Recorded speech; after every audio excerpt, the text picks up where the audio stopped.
আমার চাচা যখন তার ছেলেকে শহরের ইংলিশ মিডিয়ামে ভর্তি করিয়ে এলেন, আমার মা তখন বাজার থেকে একজোড়া পুরনো স্যান্ডেল কিনে আনলেন। আমার ছোট বোন রুবি সেই স্যান্ডেল পায়ে দিয়ে বলল, মা, আমি কি শহরের স্কুলে যাব? মা মাথা নিচু করে বললেন, আমরা কুড়ে ঘরে থাকি মা, শহরের স্কুল আমাদের জন্য না। রুবির বয়স তখন মাত্র 7। গায়ের রং মাটির রঙের মতো, চোখ দুটি কাচের মতো স্বচ্ছ। আমি বুঝতাম ও সাধারণ বাচ্চা না, মাটিতে খোঁড়া দিয়ে ছবি আঁকত, বইয়ের পাতায় ফুল, চাঁদ, মেঘ বানাতো। কিন্তু টাকা ছিল না, স্বপ্নগুলো কুড়িয়ে রাখতে পারতাম না। আমরা থাকতাম দাদার রেখে যাওয়া এক কুঁড়ে ঘরে। টিনের ছাদে গর্ত, বারান্দার এক কোণায় রান্না হতো, বাথরুম ছিল বাঁশের বেড়া দিয়ে ঘেরা। একটা ছোট্ট ঘর। বাবা রিক্সা চালাতেন। আমি তখন ক্লাস 9-এ পড়ি। মা অন্যের বাসায় কাজ করতেন। একদিন মা এসে বললেন, তোর বোনটাকে স্কুলে ভর্তি করে দে। বললাম, কিভাবে মা? ইউনিফর্ম, বই? মা চুপ করে কাঁদছিলেন। বুঝলাম, চোখের জল দিয়ে স্বপ্ন কিনে আনার চেষ্টা করছেন। পরদিন আমি রুবিকে সরকারি প্রাথমিক স্কুলে ভর্তি করালাম।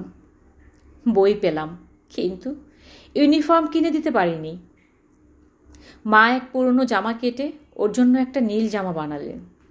রুবি স্কুলে ভালো করছিল, প্রতিদিন ক্লাসে প্রথম হতো। হেড স্যার একদিন বাড়ি এসে বললেন, এই মেয়েটা হার্ভার্ডে পড়ার মতো মেধাবী। আমরা শুধু শুনে হাসলাম। হার্ভার্ড কিসে খায় জানতাম না তখন।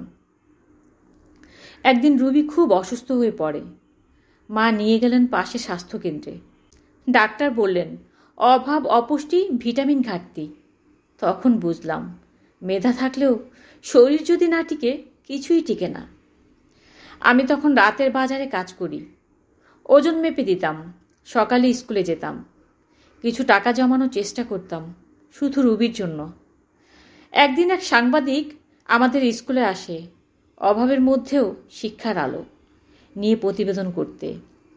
সেই সাংবাদিকের লেখাতেই রুবির ছবি উঠে আসে একটি জাতীয় পত্রিকায়।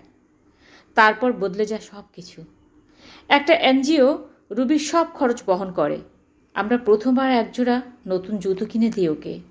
সে লাফায়, স্যান্ডেলে চুমু খায়। তখনও হার্ভার্ডের স্বপ্ন বোঝে না, শুধু বোঝে স্কুল ভালোবাসে।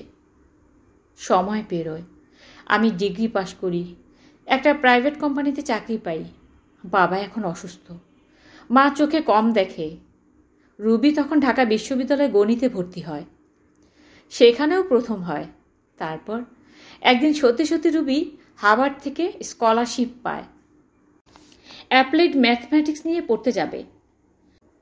রুবি যাওয়ার দিন মা ওকে কোলে নিয়ে বলেন, আমার কোলে ঘর থেকে হার্ভার্ডে যাবি মা? রুবি এখন আমেরিকায় বড় একটা প্রতিষ্ঠানে কাজ করে। নিজের প্রথম বেতনের টাকা দিয়ে মা বাবার জন্য একতলা পাকা বাড়ি করে দিয়েছে। আমাকে নিয়ে গেছে ঘুরতে সুইজারল্যান্ড, যেখানে আকাশ আর বরফ হাত ধরাধরি করে। রুবি এখনো রাতের ঘুমানোর আগে ফোন করে বলে, ভাইয়া, আমি হার্ভার্ডের রুবি না, কুড়ে ঘরের রুবি। এই গল্পের মূল বার্তা, স্বপ্ন জন্ম নেয় অভাবের ভিতরেই। কুড়ে ঘরের ছেলে মেয়েরা শুধু কষ্ট জানে না, তারা জানে কিভাবে আকাশ ছুঁতে হয়।